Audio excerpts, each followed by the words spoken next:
I'm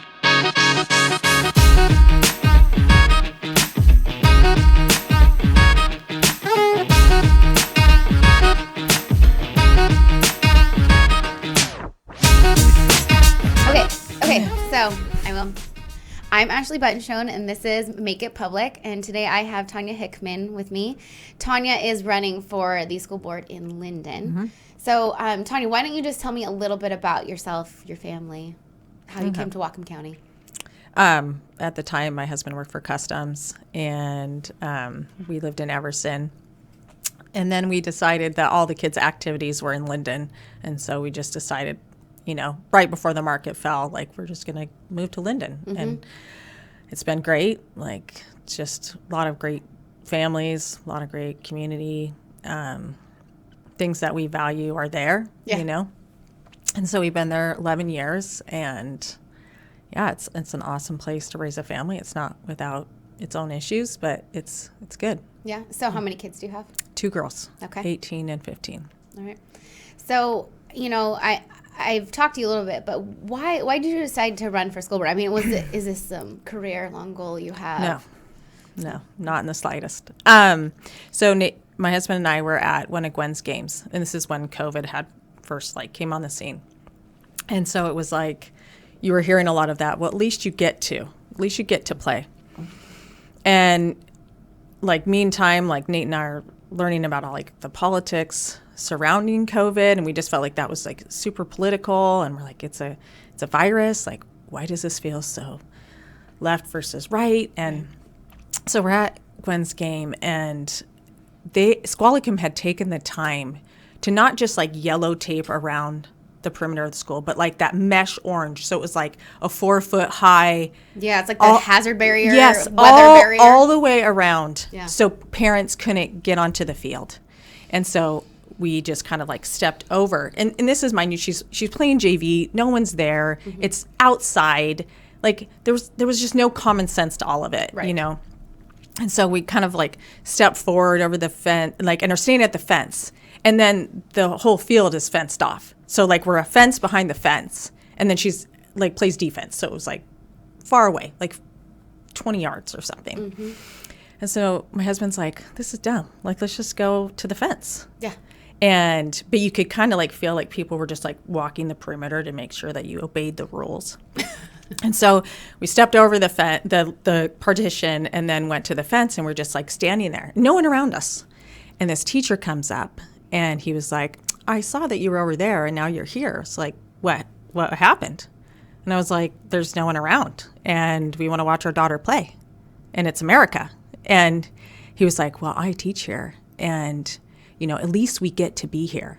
And as soon as I heard those words, I was just okay, this is just politics and compliance in all of it. Yeah. And I was we're going to lose our voice. We're not going to be able to make these choices because we have these power hungry and authoritarian little teachers going to come around and tell us parents who are there to support their children, right. Which is the best outcome for any person ever, is having a firm foundation in strong families and networks and that support them through life, mm-hmm. And this guy's telling me that I can't even stand and be 15 yards from my kid to watch her play because I need to be another 5 yards behind fences. Yeah. And so it's just the logic's not there. None of it made sense. And I was just we just looked at each other, and I'm looking at my husband don't say anything, please. Let's just go behind the fence, and mm-hmm. So, and then it just snowballed from there. The hypocrisy in all of it. Yeah. You can do this, but you can't do this. You have to wear a mask, but then when you get here, you can take your mask off. Right. Breathing the same air, and at 500 people outside, not right. 499, right. but 500 people, COVID shows up. Yeah. Yeah. There's Lollapalooza, and then there's your kid in the classroom. Yep. And those look so different because apparently there's more lawsuits to be had in the public education system, and not Lollapalooza, where you can be more free to make your own decisions. And then we were in Florida for 2 weeks. It's you can live there, mm-hmm. right? We came home. I didn't infect everybody with COVID. I still went to my job, and it just, why can't we do that here. And it's only because we have this regime in place that just says, no, you can't, because we said so, and that's not safe. Right. But none of it makes sense. Well, and it seems to me, and I've never been someone to study the Constitution much, because, you look and you're like, oh my gosh, it's so boring to read, but most people think that. And they don't get through, the first half. But just if you go back and read the Declaration of Independence, the Constitution, I mean, our founding documents tell us so much about where we should be, and then you look at where we are, and we're upside down, because as the government that we're supposed to have is created by the people. Yeah. And as the creator, you're not the subject. Yeah. And we've become the subject. And so now we're subject to rule of Inslee, or the health department, or the school boards, or superintendents, or whomever decides that we are under them. And so we have become so upside down. And I'm hearing from more and more people, I'm sick of this. I'm done. Yeah. Why the hypocrisy? It's not that people are saying COVID's fake. Right. Because, I'm not saying that I've had it. It's not that people are saying you shouldn't wear a mask, or you shouldn't take the vaccine. You do what's right for you. Yeah. Right? And is that how you feel about all of it? I mean, it's just the fear around it. Yeah. Like, there's no freedom in fear. No. And so people just feel coerced, just throwing their hands up, like, fine, I'll just get it. Yeah. But it's like, I don't ever want to step foot in a Peace Health facility. I'm just, as a healthcare provider, I'm disgusted. I'm just disgusted that these people were fine to work for you for 20 months. And then all of a sudden, no, they can't, because they're not doing the right thing as you think the right thing should take place. You know, so mandate them or they lose their job. Right. But they were fine and faithful for however many years before then, all through COVID, and all of a sudden they're not good enough. And it's not like you've seen at the protests. It's not just unvaccinated or people that are wackos. It's vaccinated people who are you guys don't see what's being taken away from you. You don't see how you're seen. And I don't know if you've heard, I'm sure you have, just even ICU nurses who are just basically the unvaccinated don't deserve to be here. And I'm just what? I serve alcoholics, I serve drug addicts, I serve, people who a whole host of reasons are there. Yeah. Some of which I don't necessarily oh, that's a shame. I wish you didn't have to endure that and go through that. I wish your life was different. I'm still gonna take care of them and love them just the same, right? And show them compassion and do my best job to make sure they're safe.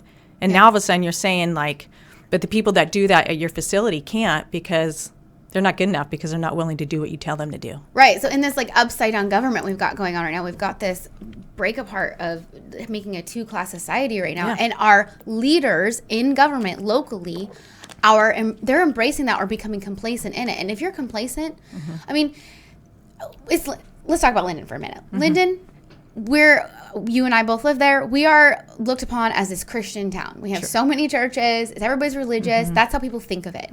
Now, I want to push back on Christians a little. They become complacent. Do you think in the Bible, Moses' mother, did she just bow down? Yeah, kill the baby boys. Right. All over Romans. It's not about complacency. It's, when government has become, when they're doing things that are not good for the people, and, some would argue there might be some kind of devious, I don't want to say evil necessarily, but maybe there are some evil motivations somewhere. So we need to push back and question. But if you could become complacent in something that's wrong for people, spreading people apart in classes is wrong. We know this. Where are all the civil rights people? We know it's wrong to do this to people, to say you can't be here because you're not vaccinated. But what if that person's already had COVID? Yeah. Then they're the same. Well, and that's the conversation that doesn't make any sense. So why are we not talking about, especially as it's spreading through Lynden and Whatcom County up here in the north, why can't we talk about natural immunity? And, and I'm kind of glad that COVID happened for the reason that you're talking about. I think we should shake up. We say we're Christians, we say we're this little town, but there's a lot of legalism in that totally puts people off, that we're all hypocrites, but just this we're proper and we're good and we have all these churches and we do functions, but it's that's not the faith. The faith is a relationship with Christ, who walks us through all the suffering that's in the world.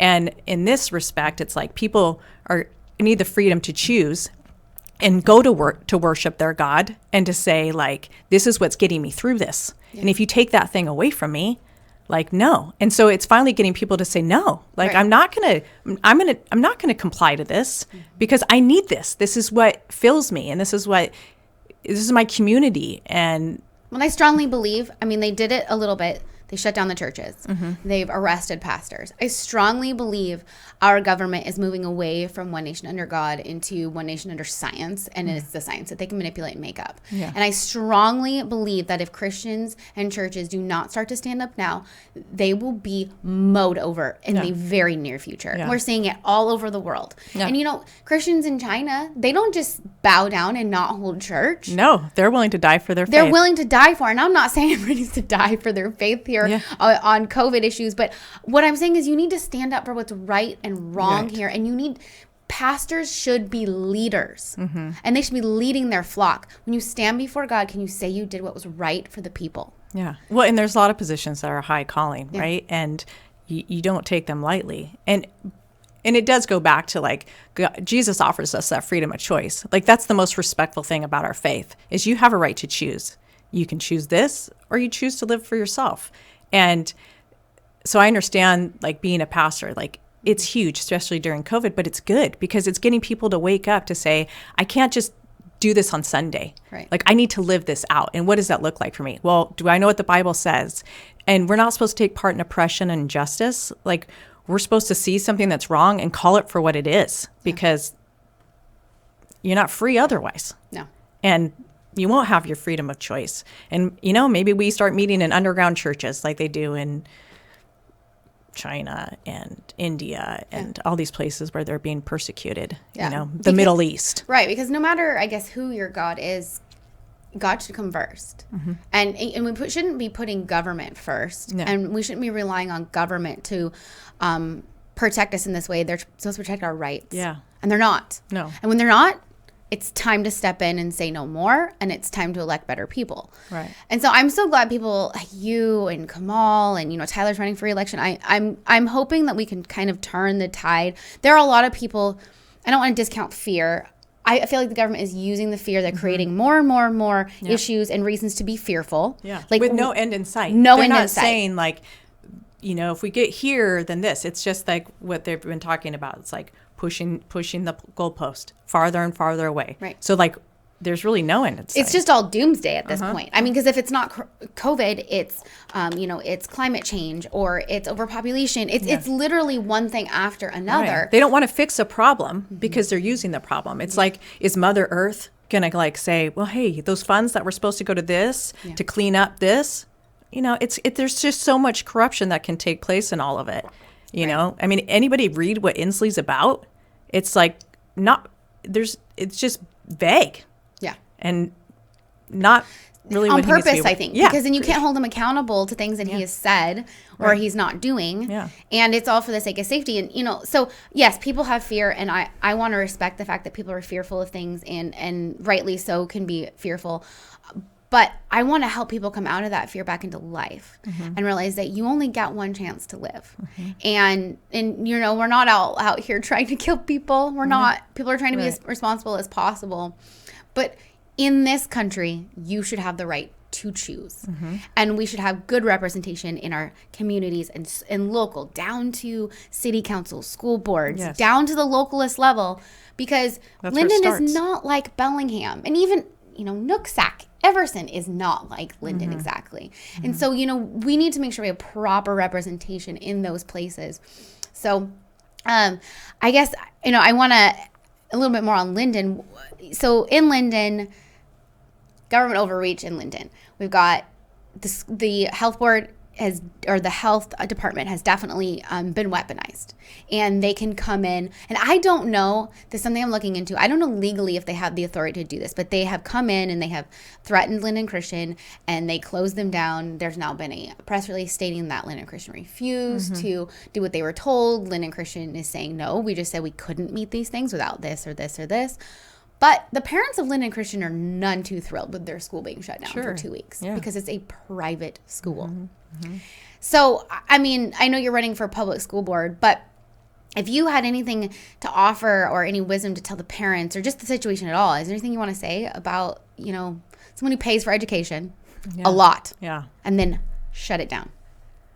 Well, I think it always goes back to, well, it's a lawsuit, Yeah. Like that's what I've been told over and over again from different health, not health officials, but different politicians, usually east of the mountains, because the Republicans are the ones that actually answer their phone and have a conversation with me, and they're just people just need to say no.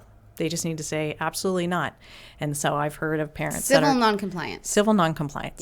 Yes. Which is unfortunate because, like you said, it's a private school. Like right. they choose, like, take their hard-earned money in addition to what they're paying in taxes to put their kids in these private schools so they can have access to learning the truth about God's word and or have that infused in every. They didn't want to wear masks. They thought if they send their kids there, they wouldn't have to. Well, they do. They still have to wear masks, and they do wear them. But they wanted to escape some of the shutdowns and stuff from COVID. And so a lot of people sent their kids to Lynden Christian. Yeah, because they got to stay open. Yeah. And now they're just seeing that they're not guarded against what the health department decides to do, right or wrong. And I mean, I don't know the law in all of it. I would venture to say, from what I understand, all the schools use like the same legal entity, and maybe it's time to like shop around. Yes. Maybe this legal team's not really doing you justice, and you actually need someone who like loves the Constitution and loves our rights as citizens and is wanting to protect those rights. I mean, it's a private school. I would think that you would find maybe a 501c3 that, takes donations, but it's a legal team that's for civil rights and want to like help you stay in school and want to fight this legally.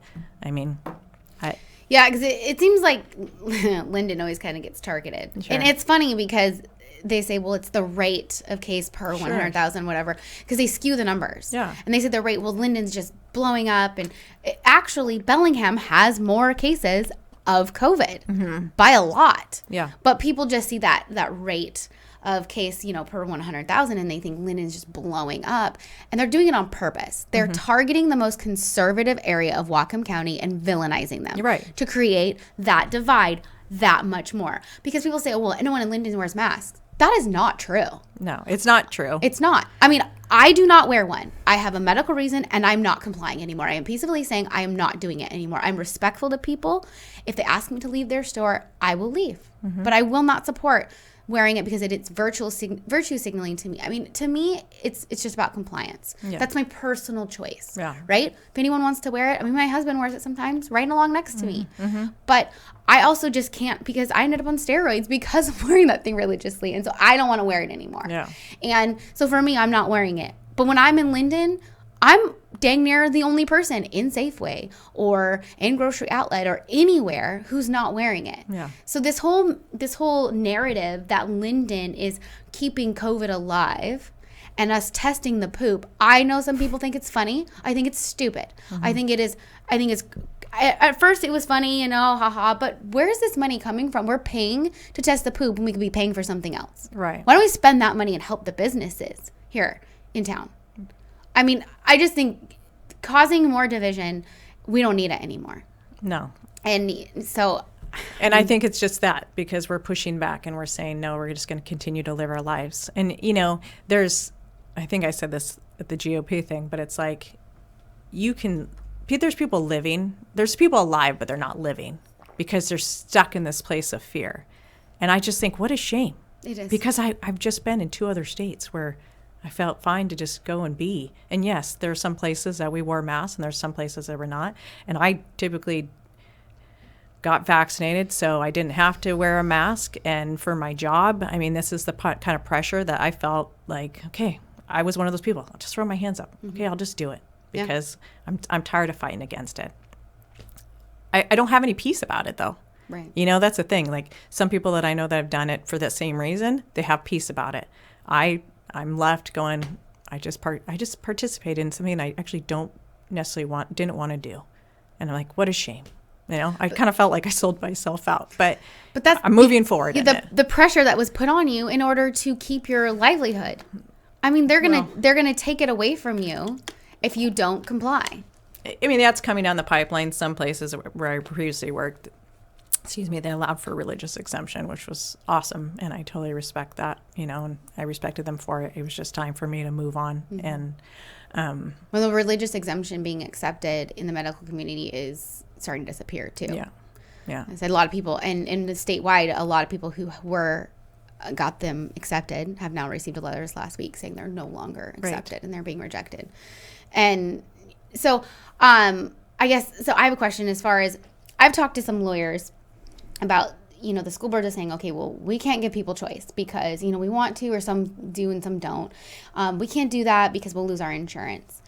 And they're saying, and it's not the insurance companies telling them that, it's the legal team telling them that. And I've talked to lawyers who said, no, you need to find new lawyers. Yeah. Because that is what your insurance is for. Right.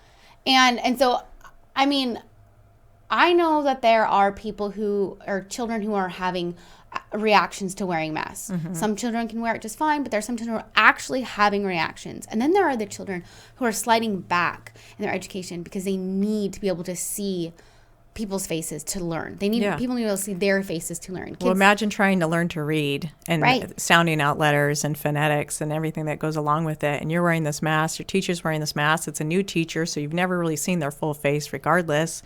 And they're feeling like they can't approach them. They're scared. And I'm talking especially about littles, like elementary school, like K through third, like take that, like just leave them alone. And the mask is gross. They suck on them. They trade them. They're not always clean. Yeah. Like, I mean, it's not good for them. It's not what's better for them. Yeah. That mask is not helping them. And kids of that age, when they get sick, we aren't having, yes, maybe kids get sick, but they're not going to the emergency room. Right. They're not going to the hospital. They're sick for like a day or two and they're right back at it. And I know this from personal experience. Yeah. My 7-year-old, sick for 12 hours. Well, and when they come at you like that, like, you want to hurt kids? Right. I'm like, well, that's really, I'm not smart enough to think that fast, but I'm just like, that's what a stupid, horrible question. Of course I don't want to hurt kids, but we are hurting kids. Right. What we're doing to them right now is instilling fear, unnecessary fear. I watch parents like tell their kid to like pull up their mask and the kid's like, looking, and I'm just like, why would you do that? Leave kids alone. Like, we should never put them in a place to weaponize an issue. And that's what we're doing. Yeah. And so I want to leave kids alone. And I've actually asked them, like, bring your legal team out.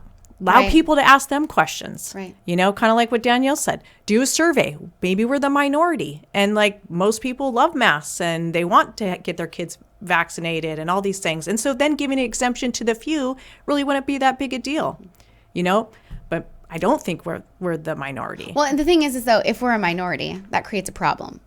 If we're not, it creates a problem. So either way, because of the way our government works, if we are in the majority, then you need to listen to the people. Right. But if you're in the minority, then you're discriminating. Yeah. So that's what happens when you don't give people the right to choose. Which is why you need lawyers that love our freedoms and want to protect them and are willing to say, hey, I'm here. Come talk to me. I'll do pro bono at first, or I'll take donations or anything of that nature to just en masse. Districts after district should just say, rise up and just say, no, we're not going to do this anymore. Yeah. Because if you had one brave one, and of course we all thought it was Sultan, and I felt bad because I was, of course, I was like, yes, you guys do this, and then people will jump on the bandwagon, and then it's just like that fear is huge, just because people don't want to lose their houses, they're already at risk for losing their livelihood. Like, it's an easy thing to say no, and it's a harder thing to actually walk in the no. Right. To say, I'm not going to participate and do this anymore. Well, and this is kind of what's in front of us right now is COVID. But really, that's just one issue in the schools. CRT and the sex education. And, I mean, it's almost like they're like, hey, look over here while we do whatever the heck we're doing over here. Sure. In April, so many things were passed that people had no clue what they were because sessions were like closed sessions and you weren't hearing the dialogue that was happening. You weren't, like, everybody's worried about COVID and like you said, shiny objects, look over here, and then all this stuff is taking place. And it drives me crazy because if you go on OSPI and you look at sex education for kids, first of all, and districts still have choice of what they're going to use, what they're going to implement, and what they're going to discuss. But K through 3, it's the social emotional learning. I thought social emotional learning was the point of being a parent. Like, I want to instill social emotional learning in my girls. I don't need the government to come and tell my kids how to be social and emotional. And it's all been radicalized. It's all part of diversity, equity, inclusion, that like we're going to be completely anti-racist in how we tell kids K through 3 to learn social and emotional. But kids don't see color. Then when they pick a friend, they just want a buddy who's nice and fun to play with. And they have shared, characteristics and personality and everything like that. Like, why are we telling them that you have to look at someone's color and you have to be anti-racist, which I think is horribly racist. If you think you need a white person to tell a minority that I'm just going to check my privilege at the door and I'm going to acknowledge my inherent racism. What if people get sick of doing that? And so then white man who's just inherently racist decides, this is who I am. I'm going to be racist. Then, it doesn't make any sense. Kids don't need to be a part of that. Like, that's just more of the division.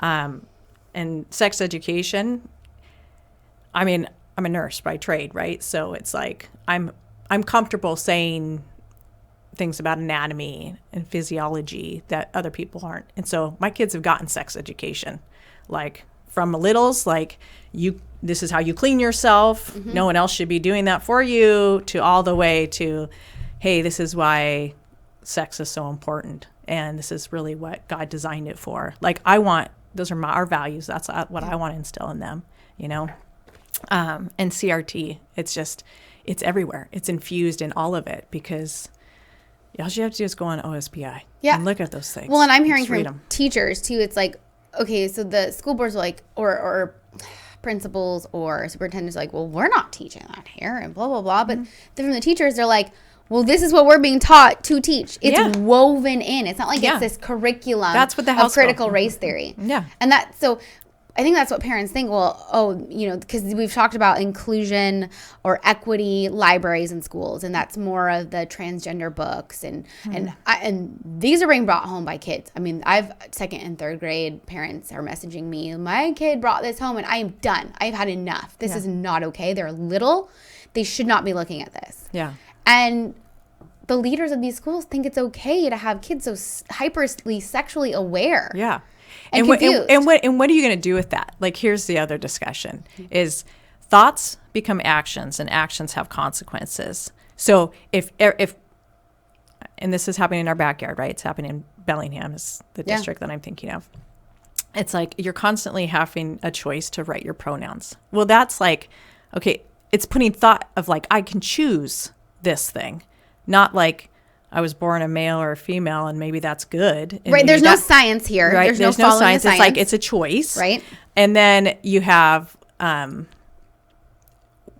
like if masturbation were to be a thing, and then they talk about like self-pleasuring, which is what happened more. I'm talking about on the East Coast. Right. But it's out there because it's all funneling up top, like you said, top heavy. It's coming, they're training these administrators, teachers, school boards, all this. And that's the culture that's going to come down to the kids. Yeah. Okay, what does little Susie go home and do with that? Right. Does she show her friend? Does she show her sibling? Like, think of all the shame that could come from that, from these kids just being inundated with this sex. Like, it just has no place for our little, like, protect the littles. Like, there should be no place for it. Parents should have that right to discuss those things based on their values and what they want. And there might be like some people that I don't agree with on the fringe left that think that those are important values for their family. Good. You have that choice in America to teach your kid what you want. But it's in your house. But it's in your house. Yes. It doesn't belong in our education system. Right. Because that's not a core topic that we should be talking about in school. This Probably is should not be talking reading, about writing, history. and arithmetic. Right. And history. Yes, we should be talking about history and how to learn from it, not repeat it. You're right. That's what we really should be focused on right now, is not repeating history. Yeah.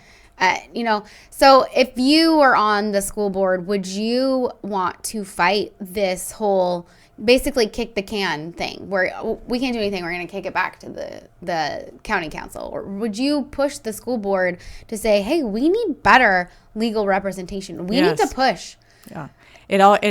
Everything I've heard from the beginning, when I was talking with Jim Fry and just reaching out to different people that have been on the board in the past, it's your legal team. Right. They're the ones telling you, like, we want to avoid a lawsuit, and this is how we're going to do it. But it makes sense too, right? If I'm a lawyer, I want to make money with doing the least amount of work I can, or maybe there's some other part of it that would make sense. Why aren't you willing to share that? Like, you should be accessible. There should be more of a challenge, and everything goes back to the lawsuit that there was before. But like you said, like, if they're good at their job, right? Like, they should be willing to do their job and to fight these based on what this district wants to see. And what they want to see is their kids we already lost a year. Yeah. Like, people forget that. We've already lost a year of education where just core stuff was not met.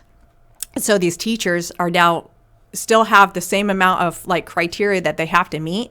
How can they do that when their kids just lost a year but then moved ahead? And now you have a whole group of new subjects that you have to cover. And so really good teachers, and we do have amazing teachers in Lynden, they're saying like, no, I'm not going to jump ahead when this core principle that's not been met isn't met, because they're not going to get X, Y, and Z after it. So we're going to stay here until everybody collectively kind of gets it. And yes, that kind of stinks for the kids who are kind of keen to just keep going because for some reason they were able to, stay ahead and stay on course.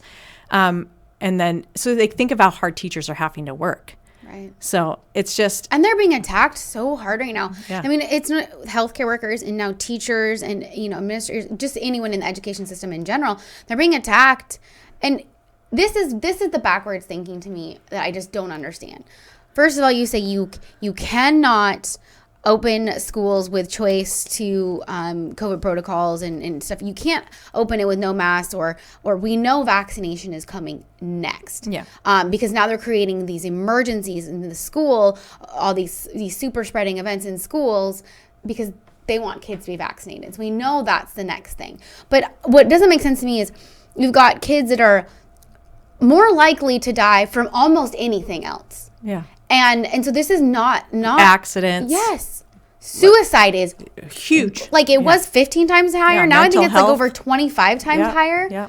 I mean, and so you've got this. Why are you worried about the lawsuits from the prevention of this? Because the prevention is causing more harm. Why are you not worried about those lawsuits? Mm-hmm. Why are you worried about these super low risk lawsuits that should be no different than the flu? In Blaine, a couple years ago, kids had the flu. They put multiple garbage cans at the high school in the hallway so kids could puke in them together. Oh. Like, because they were throwing up and they were getting sick and they, it's the flu, right? Mm-hmm. And could you imagine if that was happening today? I mean, you can't even get to school. Well, I don't even think most cases of COVID that I've heard, they're not even having severe symptoms like that. My niece threw up like one time in a 24-hour period, and the next day she felt fine. She tested positive for COVID. Yeah. So, I mean. So my daughter, 3 days, sick with a headache and a fever, and that was it. We've had the flu. It was worse for the children. Mm-hmm. So for the children, and people say, well, then they can spread it to teachers and they can spread it to everyone else. Okay, but they're vaccinated, most of them, not all of them. And if they're not, it's their choice, right? It's their choice. So we shouldn't be firing them. If we're getting rid of healthcare workers and educators during a pandemic, that's backwards to me. Yeah. If there's a pandemic of large proportions killing everyone, or it's going to kill everyone, then why are we getting rid of these essential people? That already worked. That were already there. Majority of COVID. Yeah. No loyalty. And that's what people should be scared of. There is just no loyalty to any of what you thought was secure isn't secure. And I think that's what's waking people up to be like, yeah, I'm not secure in this. Yeah. Where is my firm foundation? And I mean, at the same time, like, God is always at work. And so even in this, I see it. Like when I hear about parents that are like, I never thought I'd be a homeschooling mom or dad or whatever. And it's like, I'm really enjoying, like, it's hard. I don't have my own time, but like, I love getting to know my kids. I love that they're there and we're like, we have this relationship that we wouldn't have had before because of this. And just like not having the concern of, oh, I'm not meeting this need, or, oh, academically my kid is not bringing home these grades, or, it's just like that relationship is that foundation that takes them through all the hard in the rest of their life. Yeah. And I've met a lot of people in this. I mean, like, I met you. I've met a lot of people because of COVID and what's going on, this shift in our country. I've met so many people I don't know that I would have ever met. Yeah. And so you're right. There have been some silver linings to this, you know, and I'm one of those homeschool people who's like, I literally I had one kid at Lynden Academy, which is a hybrid homeschool operation. And I was like, I'm never doing this. Never. Yeah. But, you know, that's when God says, guess what you're doing? Yeah. Yeah. And it's good. Plops it, and it's amazing. I'm never going back. And the civics that your kids have learned as a result, and like history and biology. Life skills. And life skills and cleaning and chores and all this other stuff that they didn't have to do. And in a slower pace. Like we're so amped up and we're so on all the time that my kids have just enjoyed just having the slower pace to just learn and to just be and figure out what they like. Like Gwenny went back to piano. She wouldn't have been able to do that if she was at school full time, just because she wouldn't have time to practice. And you know, she loves playing soccer and but you know, she has type 1 diabetes. And so a lot of times she doesn't get sleep during the night. So she just feels tired, you know, and so she can take a nap. And anyway, there's been some good that has this shift. I think there has been some good, and there's, you know, we were always evolving as society and as a country, and so not always is a disaster. Everything doesn't have to be bad coming out of it. And so I think there is some new, you know, I hear a lot of this. You just have to adjust to the new norm. Okay, well, the new norm, most of it I'm not okay with. Yeah. But there are some things that I am definitely adjusted to, but it's because it's been for the better of my family. Right. Or the better for people that I know. Yeah. And it's not, you know, I mean, I think more people are used to ordering their groceries online and picking them up outside now. There's nothing wrong with that. Yeah. There's nothing wrong with that. Yeah, if that works for you. Yeah, if it works for you. But you should still be able to go in the grocery store no matter your status in society. Right. And I think too, I want to give for the school board, like, I want to hear from the parents, like, and I've already been humbled, like, just, you know, I'm a voice for parents. And when I've talked to previous people that have served on school boards, like, a lot of the times they hear it's for the kids, but I'm like, that doesn't make sense because the kids aren't paying taxes. It's the parents. What do the parents want to see? And I just want to be a voice, and I want to provide resources because mental health is not being discussed. Yeah. Like you said, suicide rates up. But the mental health and all of it, like, what about the kids who already were suffering from mental health issues? Then they're out for a year. Now they're isolated. They don't have access to their counselor. They're not getting in to see their doctor for meds. All this stuff. Like, you've completely don't tell me you care about the underserved when you just annihilated them for like a whole year. Single moms. My mom was a single mom. This would have killed her. You know, I mean, 3 kids. No help, no resources, like that's awful. And the medical system here in Whatcom County is not the best. And it's commonly known that people don't love St. Joseph's system. And it has gotten so much worse in the last couple weeks. And I again, I can speak from personal experience. Yeah. My son was injured playing football, and it turns out, so we went to the ER after being in urgent care. They were upset we were at the ER. They didn't want us coming in there because they're so full, they're understaffed. There was no one in the waiting area, no one in the screening area. There was no one, and there was about 5 people in the area of the ER that we were at in beds, but they were not full. They're standing around, they're doing nothing in this area. Now, I'm not saying people weren't there with COVID. I'm not saying there weren't people in the ICU, because we know by the numbers there are some. Mm-hmm. But this narrative outside is one way. So then you go in to get care. They refuse to even look. He had injury to his shoulder, injury to his knee. They refuse to look at the knee because they asked him if it hurt previously. Well, yeah, sometimes it hurts. But he's grown a foot in the last year. Like, no, it's swollen and bruised, and I can physically see it. And they said, no, we're not going to look at it because it's not how it works. Wait, what do you mean that's not how it works? Mm-hmm. Come to the ER and you're not going to address a complaint? Yeah. I don't get it. We were sent here. And so they finally, after I very calmly insisted that they are going to do an x-ray. They did. They gave him some painkiller. They probably was too much for what he needed as a 16-year-old. And then they took x-rays. 5 minutes later, come back. Okay, it's fine. Ibuprofen. Go home. He could return to football. And I was like, wait, what? I mean, his shoulder was numb from the collarbone to his elbow. Nothing. Can't lift it, can't move it, nothing. And so he's off. I mean, he plays football. When he's normally injured, we ice, ibuprofen, whatever, we're good. This was different. And we knew it was. And this is not our first experience in our emergency room here in Whatcom County that has not been good, or misdiagnosed. Broken bones, left totally untreated. And so we end up, we're being shifted from one doctor's office to another because it turns out he is hurt and his knee has a birth defect that they never would have caught if I hadn't demanded that they get that x-ray. And he had injured it more during that injury. And so we're down at Children's yesterday, and they didn't get any of the records from up here. There's so much. They have such a need for people in the healthcare system right now. They can barely keep up. You're taking them away. Yeah. And now there's nothing. I got up at 4 a.m. We drove to Bellevue to go to Children's. They had some scheduling problems there even. So they're short-staffed. By the time we got seen, they're like, well, you're going to have to come back next week, a couple days, and we're going to be back there 2 more days because they couldn't get it because up here didn't send stuff down because they're just short-staffed. Yeah. And so this is the breakdown. It's now been a month, and he still has not had an MRI of his shoulder. Yeah. We don't even know what's going on. He can't lift his arm. Yeah.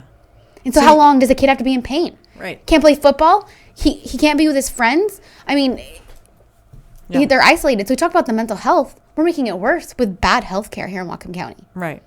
But I think I've always told my patients, you are your best advocate, which still, even for the patients, their best resource is just people to come alongside them and support them and, bring someone with you to your appointment who understands the system. My mom went through cancer right before COVID, and she's like, I'd have died. If I didn't know the system and know what to do and to follow up on things that people say they're going to do, everything just gets lost in translation, kind of what you're experiencing. Yeah. If you're not adamant, if you're not, I need this for my kid, then it's probably not going to happen. No, and think about the people that have needed mask exemptions for their kid who has asthma, or their kid which my son is one, or their kid that had pneumonia from wearing a dirty mask because our mouths are disgusting, and these because they're so the healthcare doctors are so on board for mask mandates and everything else. They're just this is frivolous because it's just like wearing socks and underwear. You just put it on. It's not a big deal. I've even heard that from one of our local politicians, well, my kid doesn't mind wearing it. Okay. And if your kid doesn't mind wearing it, great. But there are people that mind wearing it. It really, really bothers them. It affects them in a very serious way, that their kids don't want to go to school. And they already lost a year. They don't want to go to school. They don't want to learn. They're crying.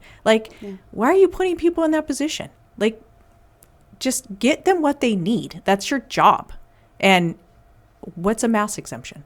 Right. It's just what's funny is last year it's the fear of what this will start. Yes. If we give one, then we're opening way to others. But hey, look, we're going through COVID. It's spreading like crazy in Lynden, and we're wearing masks. So what does that say to you? Right.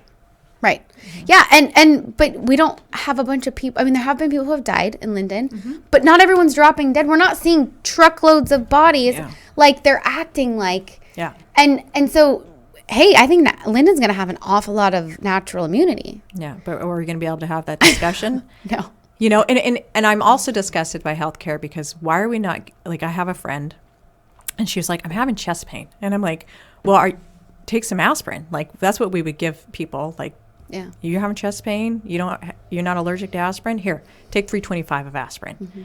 And she was seen twice. Her PCR test came back negative. Her doctor was totally snarky with her and was just like, you just need to get the vaccine. She had just lost her dad to COVID. Well, no, I shouldn't say that. With COVID?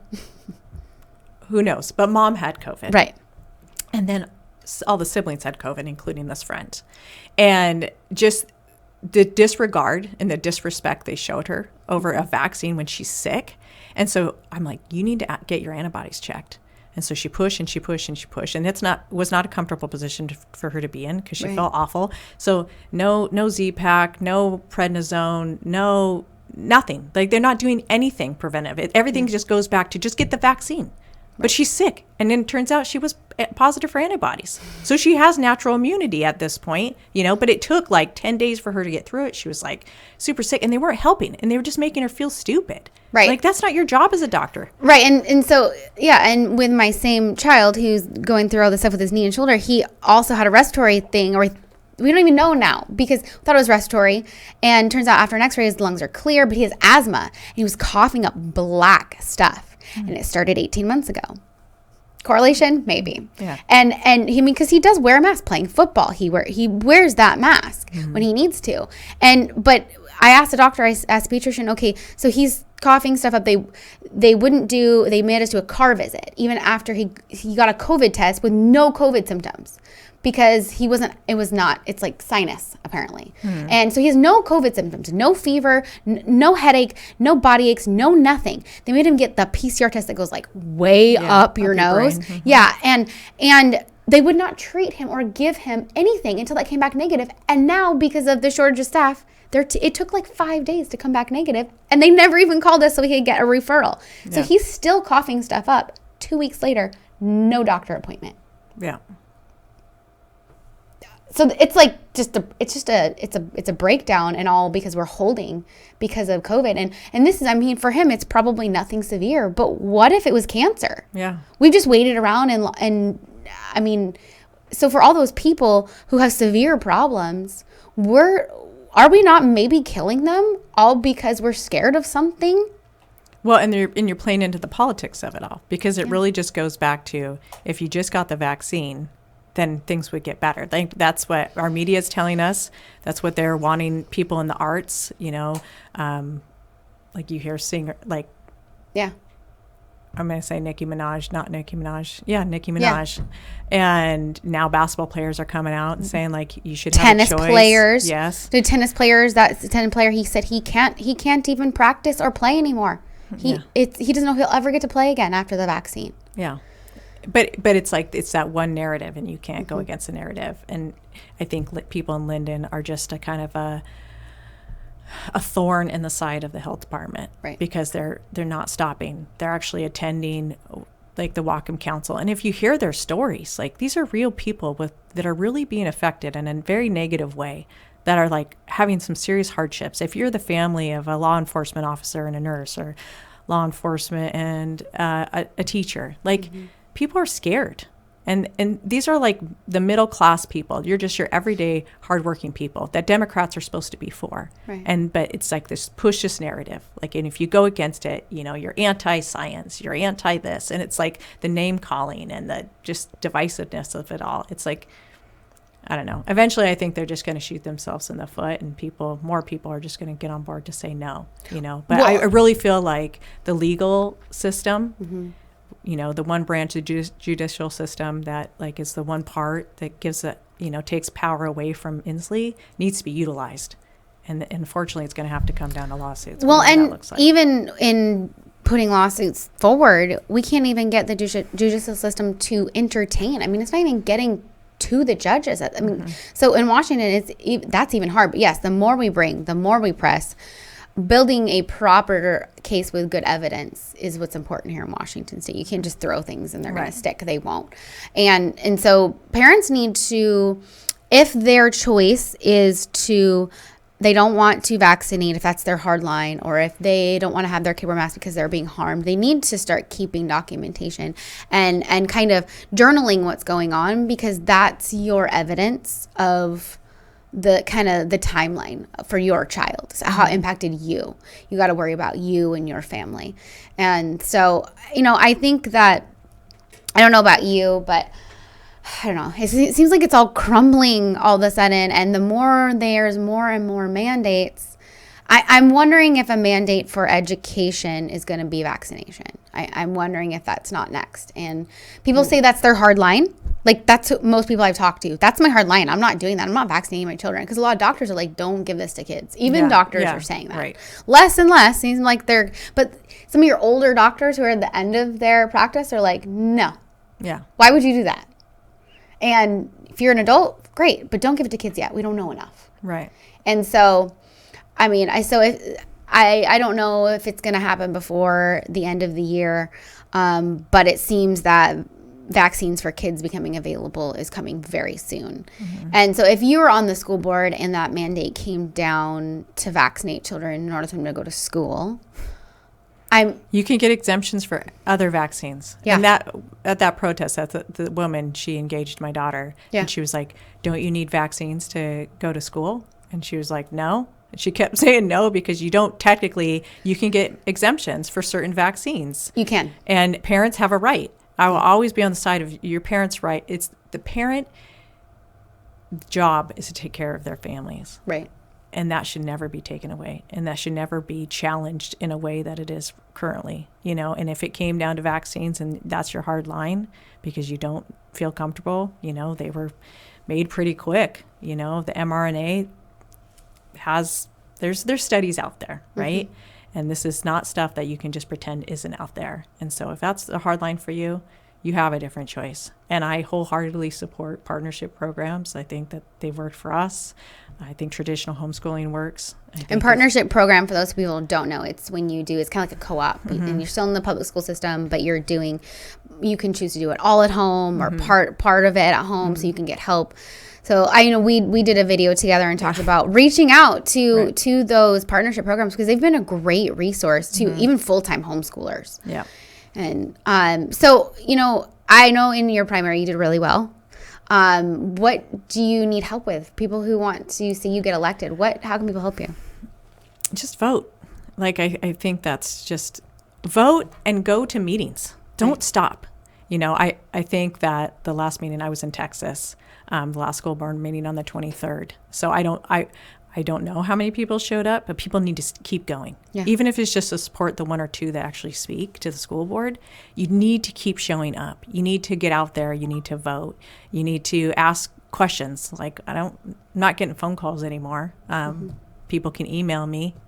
Just if you have a question, ask. I had one gentleman reach out and talk about using resources for lunch or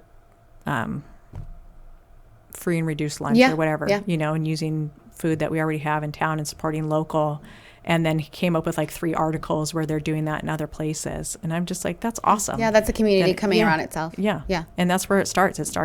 It is local. It's family, and it goes out from there. Right. Right. So if people want to get a hold of you, do you have a website or are you just on Facebook? Facebook, ntdhickman@comcast.net. Okay. I don't want to throw out my phone number for some reason. Yeah, no. You can direct message me and I'll give it to you if you want to have a conversation. Yeah. And you have signs. So people can put those in their yard. I have some signs, yeah. So they can message you on Facebook. Yeah, I'm out of signs. I think I'm going to reorder some more. Okay, good. Yeah. So, is there anything else that you want to share with families and people of Lynden or just, I guess, Whatcom County in general? Yes. Protect your kids.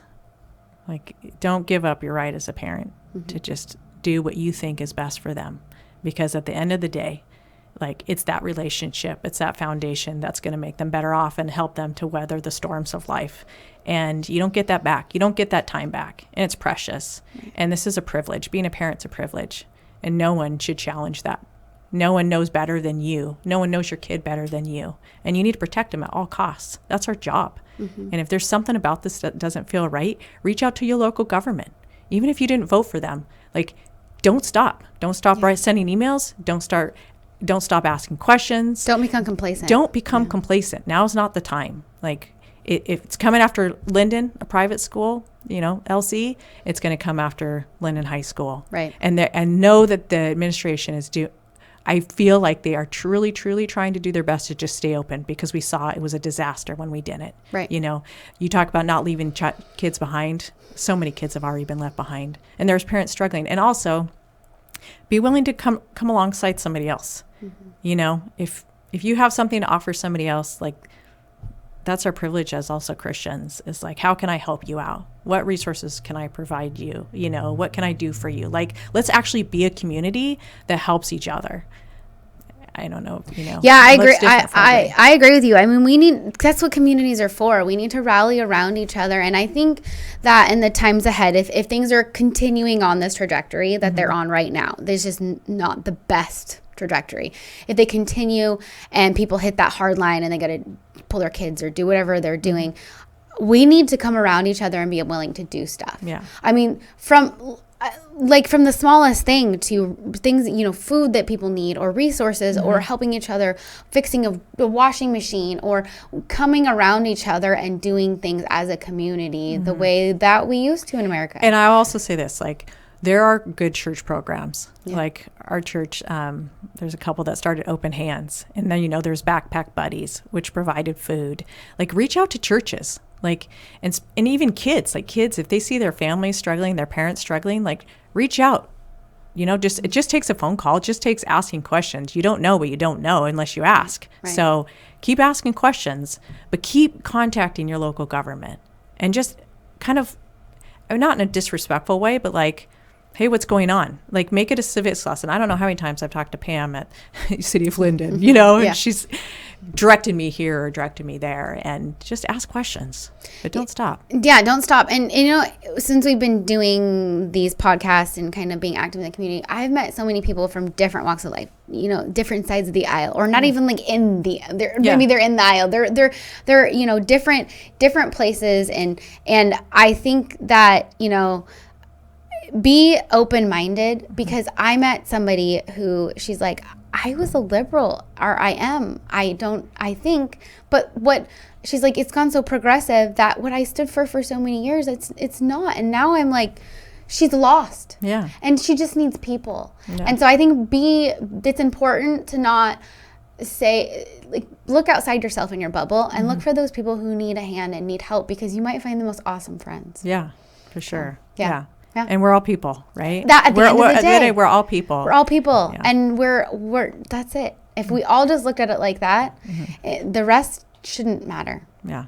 Yeah. All right. Well, thank you so much. Thanks for having me. Yes, thank you for coming on with me.